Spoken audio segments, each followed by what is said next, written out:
The House prosecution panel has introduced a seasoned litigation lawyer as its official spokesperson for the impeachment trial of Vice President Sara Duterte. Here is the report.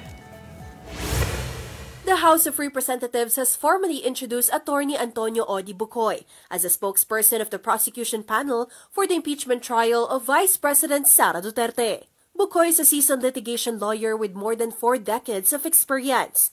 He worked with statesmen and legal luminaries like Joker Arroyo, Jose Jokno, and Lorenzo Tañada, who Bucoy said would be ashamed by the current Senate's recent actions. Mahihiya sila.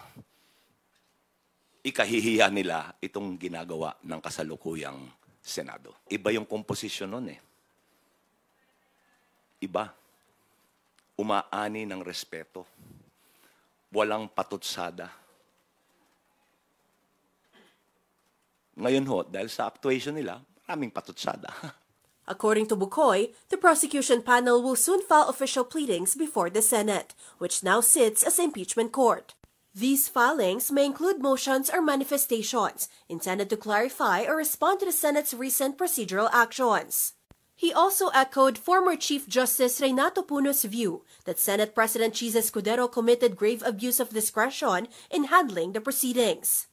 Ang mga naging actuation and ruling ni Senate President Chis Escudero as the presiding officer of the impeachment court, ay wala ho sa saligang batas yan. Kagaya po ng pag-remand. Hindi po ang pag-remand, ibig sabihin, yung lower court should reconsider.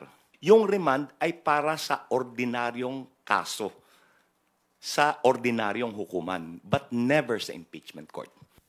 As of now, 16 lawyers will represent the Vice President in the trial. They are from the Fortun Narvasa and Salazar law firm, which will be led by founding partner attorney Philip Siegfried Fortun. Fortun was also among the defense lawyers of former President Erap Estrada during the 2001 impeachment trial.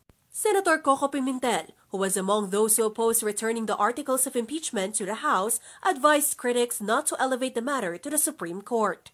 Ako mismo, I will advise not to go to the Supreme Court, possible delay. Tsaka, ano ma-achieve nun? Ano lang, baka bumalik pa sa step 1. According to Pimentel, there is also no need for certain senators to inhibit or accuse themselves from the trial. Earlier, the minority bloc in the House called for the inhibition of Senator Judges Amy Marcos and Robin Padilla due to their open support for VP Sara.